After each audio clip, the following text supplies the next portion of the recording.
Un one-man show humoristique, un groupe mythique, tel était le cadeau offert aux Castésiens pour la soirée de clôture. Alors, direction Casse-Tête pour un bon moment de détente. Samedi 1er août, face à l'espace culturel de Casse-Tête, le public est venu nombreux pour voir un groupe mythique des années 80. Mais en première partie, ils ont d'abord ri avec l'humoriste Anthony Joubert, découvert à Incroyable Talent en 2008 avec son sketch La Première fois.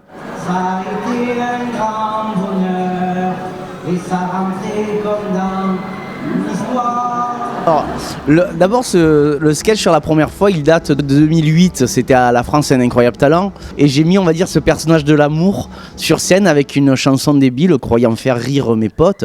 Mais bon, j'ai fait rire un peu plus que mes potes, voilà, j'ai fait rire un peu toute la France. Et je suis content, on a fait 5 millions de vues sur le web. Et puis depuis, oui, c'est devenu mon sketch phare. Pendant une trentaine de minutes, il a accroché le public avec un one-man show détonnant.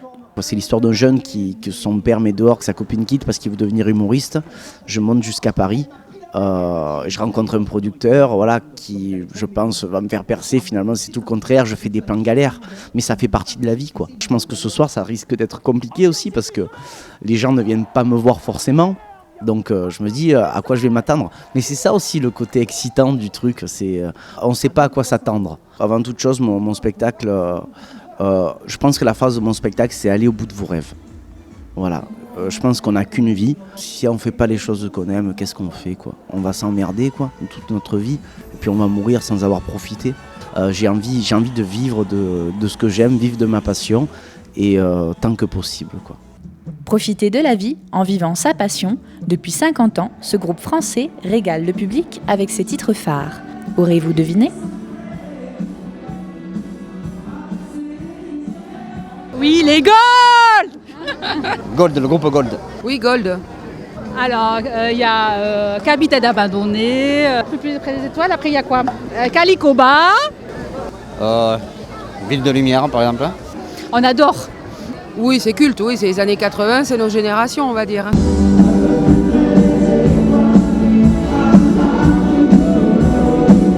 On prépare un truc pour le cinquantenaire, en espérant que ça se fasse, parce que c'est toujours un projet très lourd.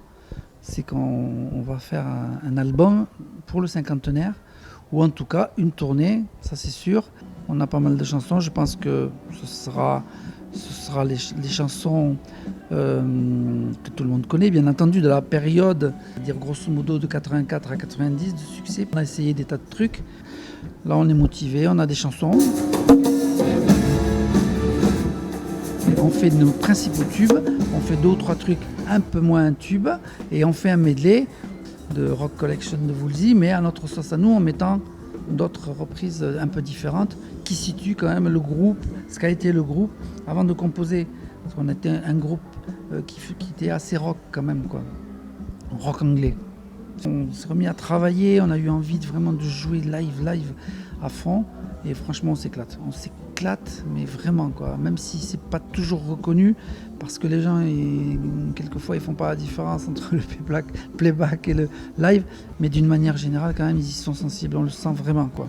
Comme des gamins, hein. Souvent les gens viennent nous le dire, quoi. On a 15 ans, hein. On s'oublie, on n'a pas les miroirs pour envoyer l'image, donc on a l'impression d'avoir 15 ans. Et c'est clair que ça c'est pas le bonheur, c'est un bien grand mot, en tout cas de l'équilibre, quoi. Une passion immortelle et un public déchaîné, les ingrédients parfaits d'une soirée réussie.